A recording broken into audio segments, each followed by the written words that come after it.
Good morning, gents. Hey, Charles. Right over here. Yes, sir. How's it going? How's Good, fight and week you? going so far? I'm Beautiful, doing well. beautiful. Of course, the bantamweight cut is demanding, but it's work and it's exciting. Yeah, no, for sure. You mentioned in a video I saw online that this is your first co-main event in Canada. Yes.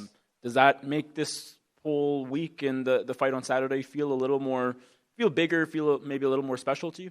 The most important part was that Kyler Phillips was previously ranked as number 14, so it means a victory over him would solidify my place as a top 15 fighter. So co-main event is beautiful. I'm very happy. I think the Canadian fans are very happy with that. But most importantly for me is my shot at top 15. Mm-hmm. And as you mentioned, this is going to be your third fight at bantamweight. Do you feel now, that you're fully accustomed to this weight class and fully kind of used to it at this point and comfortable? Oh, I am. It's incredible the amount of work we put in with the Performance Institute to make sure that my body is in peak condition. Like right now, like the veins, everything. I'm so big. I'm bigger and stronger than when I was at featherweight and 55 even. So it's a tremendous amount of work that lead me to here, and I think everything's going according to plan right now. What sacrifices would you say you have to make to be able to cut to 35 compared to 45? It's not sacrifice. It's just accepting that I cannot just ride a wave of being a talented fighter. I need to. It was work. And the sacrifice was letting my old self, the weak Charles, out of the way. Like you cannot order pizza 2 days before leaving for a fight week, and you're fighting Jean Silva who rehydrates 25 pounds, something like that. So my point is, the sacrifice was letting go my weak part. Yeah. Obviously, 2-0 at bantamweight, 2 finishes. You've looked really good. What makes you a better bantamweight than a featherweight? Being a professional. Like I said earlier, I was riding a wave of talent, but it's like 1 win, 1 loss, 2 win, 2 loss. It was very inconsistent. Now at bantamweight, I feel great because I feel like I was forged in a very different fire. Fighting those 45ers and then fighting 35ers, it's a completely different ball game. So right now, I'm in my place, co-main event, shot at top 15, everything is lined up. You think you'll be ranked with a win on Saturday, or at the very least? Absolutely. Why? Because I finished Victor Henry, who never been finished, destroyed Davy Grant and nobody has ever done to him, and now destroying Kyler Phillips, who never been finished. I will be the first one to put a decisive victory on him, and because winning by decision is something, but when you need to expect fire, and at bantamweight, I truly believe I can finish all of these guys.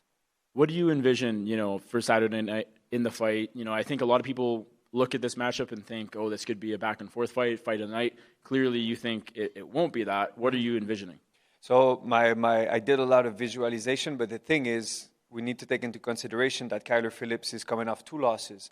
And sometimes fighters have a tendency to reinvent themselves when they face, I've done it myself, reinvent yourself. But if he reinvent himself, he's not going to be peak Kyler. Or if he fights like Kyler fights, we prepared a toolbox ready to destroy and counter anything he's bringing. So whatever version Kyler will bring, we'll be able to destroy. So do you think Kyler will fight differently than maybe you've seen in the past, or that's something that's going to be proved in the first 30 seconds. Like I said, there's 2 possibilities: a changed Kyler or Kyler who's a little bit more desperate because he's on 2 losses, and maybe he's like, I'll keep doing what I've been always doing, but with more intensity. But if you do that, you create too much reaction, and when I cause a reaction, like Victor Henry went in for the takedown, grab his neck. Davy Grant went for his famous overhand and hook, and I caught him with a knee. So I'm creating reaction and feeding off those bad reactions. Thank you. Yes. There's a number of Canadians fighting this weekend, I think 9. How have you guys come together and embraced, fighting on home turf? Say that again, sorry? There's a number of Canadians fighting. There's Yes. 9, I think. How have you guys come together, embraced one another, fighting on home soil? It's cool. I'm very happy to fight for the fans in Winnipeg. When it comes to the card, it could be full of Brazilians, could be full of anybody.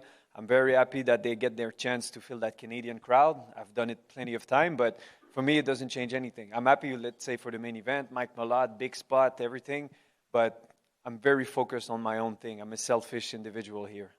Are you expecting a lot of friends and family to make the trip? Yeah. Yeah, but when I saw the anyway, no, I won't say that. Nobby's looking at me. It's like my PR. It's like, shut up. No, it's good. I have my wife who's coming and some friends, but not too crowded.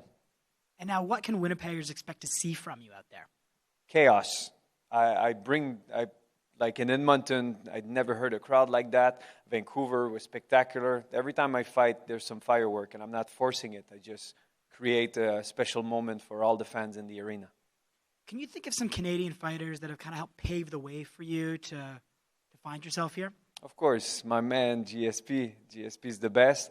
There was great fighters like Patrick Cote, David Loiseau. Like, we always had very tremendous amount of fighters that were great.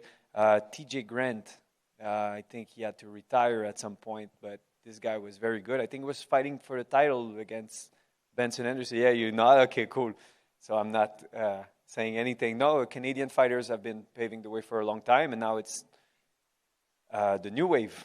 That's where you guys are going to see on Saturday. Thank you. Sure. Charles, have you ever been to Winnipeg before, or do you have any ties to the city? No, sir, nothing. I've fought everywhere now, and now Winnipeg was on the bucket list, and I'm happy to be here. What was your reaction to the card getting moved to Winnipeg? More potholes than in Montreal. It's insane. Like, I saw the city, I was like, okay, Winnipeg, and then I had like expectation, and I see the city, I was like, oh, it's a very different city than what I had in mind. But when it comes to interacting with people, people are very nice, and I think that the Canadian values are completely proven by those interactions. Like you said, 9 Canadians on the card this weekend. What's the DNA of a Canadian fighter, do you think? I think it's the ability to reinvent yourself when you hit the wall. I think that's what something like mainly a lot in Quebec. Of course, I'm a Quebecois, but here, like every time you face any sort of challenges, we're not bending to it. We're just getting stronger, and we can see it with Malat, who had his loss against. Anyway, he had his loss, came back, and he's getting better now. We're going to see Jasmine coming off the loss of with number 1 ranked contender Manon. So yeah, I'm very happy to see that whatever we face, we keep getting stronger. And then like we have George. Everybody's like, oh, you're Canadian and you're in UFC. It's all about George. We agree, but George was one of a kind, the greatest of all time for many people. But when it comes to us, every time we lose, we get stronger and we come back and then we win. So very happy to share that with my fellow Canadians. Thank you. That's it. Thank you very much, guys.